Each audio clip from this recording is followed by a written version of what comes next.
Hey, what's going on guys? Jolts here, back with another video, and today we just got another new patch. And guys, this is the patch we've been actually waiting for a while. They are addressing the farming in Borderlands 3. What I mean by that is farming is going to be a whole lot better. Now, this patch will be live today, and as for Mac users, it'll be live on the 30th. Without further ado, let's go ahead and jump right into it. First up, the Iridium Fabricator.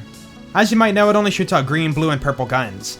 Now it's going to have an alternate fire mode just like your guns, and you can swap over to the Legendary shot.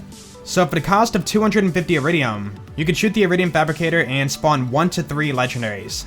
Also, when you shoot it, you're going to see a new purple effect. That is pretty awesome, we finally have a use for all of our Iridium. Next up, mission rewards will now be available in the Veterans Reward Machine. So let's say you complete the Hang and Chad mission at level, 30. You can now go back to Crazy Hill's vendor later on and buy it on level. Also, all green items have been removed from the machine too. So yeah, another great use for all of our Iridium, and that's pretty awesome. Next up on the list, Legendaries from Vending Machines. All vending machines have a small chance to sell a Legendary. Also, green rarity gear has been removed from the item of the day. I'm happy about that because selling Legendaries in the vendor has always been a thing in the previous Borderlands games. And hey, it returns. Next up, the quality of rewards from chest and tougher enemies has been buffed. Cool, so opening chests for endgame will be a little more, rewarding. Alright, here's a big one for people who like farming. Dedicated loot pool adjustments. Yeah, it is happening. So, as you might know in the current state of the game, a lot of enemies and bosses drop multiple dedicated drops, so trying to find the one you're looking for is quite the grind. They are now spreading out the loot pools to more unique enemies in the game, so dedicated loot pools are going to be way less crowded. So what they're doing is making a lot of enemies that don't respawn after completing the mission, respawn. The 21 enemies that are going to respawn and be farmable are Dump Truck, Undertaker, Mincemeat, Butt Munch, Truffle Munch, Shiga, Ronner, Rax, Max, Archer Row, Bloodshine, Moldoc the Anointed, Artemis, Apollo, King Bobo, King Nasher, Anointed ×2, Anointed ×3, Anointed ×4, Azalea, and Lieutenant Preston. All of these enemies are now going to respawn and have dedicated drops to their pools. Now, it was noted that most of these enemies will have 2 drops, so that means that up to 42 items are going to be removed from the current loot pools and spread around to these guys. Now, another major problem in the game is how many anoints we have on items, and some of those anoints are rarely used and people don't really care about them. Anyways, what I'm saying is 21 anoints are going to be removed from the game. Now, I do want to point out if you have any of these anoints on your current items, don't worry, they're not going to get deleted, they will stay in the game. But after this patch, these anoints will no longer drop anymore. And that list includes all of the airborne anoints, so wall airborne crit damage or wall airborne damage, fire rate, accuracy, all that stuff. The wall sliding anoints too, so wall sliding damage, accuracy, fire rate, and build up energy to refill your shield. While action skill is active, reduce all incoming damage by a small amount. While action skill is active, 250% of the health damage taken is returned as shock damage. On action skill end, crit damage increased by 25% for a short time. On action skill end, create a cyber spike that damages nearby enemies. On action skill end, spawn a healing pool for several seconds. On action skill end, fire rate is increased by 11%, and reload speed by 26% for a short time. On action skill end, weapon accuracy and handling are greatly increased for a short time. On action skill end, movement speed is increased by 5% for a short time. On action skill end, 30% of damage taken is returned to the attacker for a short time. Alright, there's still 3 more, and this one I'm a little bit sad about, but it makes sense because it's one of Moses' skills. After exiting Iron Bear, do not consume ammo for 5 seconds. I like that anoint for, sticky launchers, but again, not a huge deal. After using Phase Slam, damage taken is reduced by 20% and movement speed is increased by 12%. And finally, after using Phase Grasp, weapon accuracy and handling are greatly increased. Yeah, so all 21 of those anoints will not drop in the game anymore. Alright, on to stability. Now, this one might make a few people angry, but they adjusted the way the action skill and elements on your shield and grenade affect your guns. Specifically, the recursion. As you might know, when you shoot the recursion with action skill and elements, the bullets would split multiple times and, wipe out entire maps. Upon doing so, it would also cause a lot of frame drops and even sometimes crash your game. Now, they didn't actually remove the pellets that the action skill and elements create, but they did limit the amount of projectiles that can bounce 4 times. So yeah, I don't know if the recursion's dead now. This is going to affect the recursion, the carrier, the bearcat, lead sprinkler, wagon wheel, a lot of weapons that utilize that feature. But it is mentioned here by Gearbox they're going to monitor the weapons. So if any of these weapons are underperforming after this fix, they might get a buff in the future.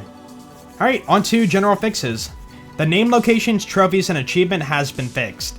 Yeah, I know that's a big one that people have wanted fixed for a while. So yeah, you can finally complete that final trophy or achievement and get them all done. The Trader Weed for DLC number 3 should appear for all the co-op players. The Core Buster Grenade will do friendly fire damage, and that is now fixed. Scourge will no longer teleport you into the void to kill off your player.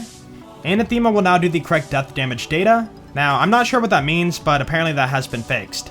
Weapon trinkets would disappear after you reset your game from DLC number 3. That has been fixed. And the Jet Beast mortar damage has been fixed. It was doing double the amount it should. Alright, onto Mayhem mode changes. Flag Scorcher Pet will now do the correct amount of damage for the fire puddles. Yeah, before the Spider Ant would put down a puddle and insta-kill anything inside of it. But that has been fixed. On top of that, they also increased the pet damage scaling for Mayhem mode. Outside of the Spider Ant's fire pool, the pets were not really performing all that great. But they got a buff, awesome. Well, onto the next 2 bug fixes. When you pair the Digiclown with the OPQ system, it did insane damage. Also, Iron Bear and the Minesweeper class mod did insane damage too. That is because the Mayhem scaling was applying multiple times. But that has been fixed. The wall action skill is active to constantly trigger Novas has been fixed. It was incorrectly scaling with the Mayhem mode.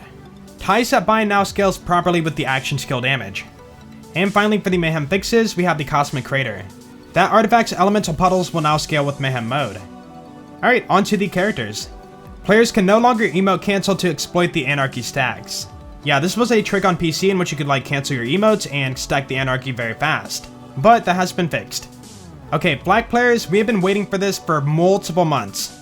Flag's head count skill is now fixed. Finally, so now it can cooldown all of your action skills, including Rack Attack.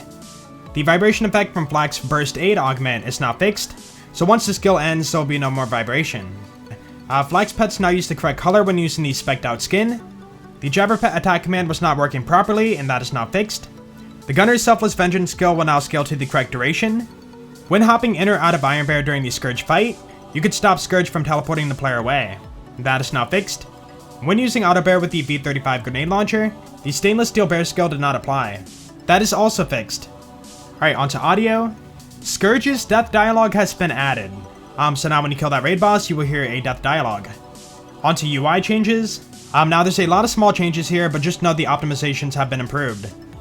Alright, that's it for all the patch notes, so on to the hotfixes.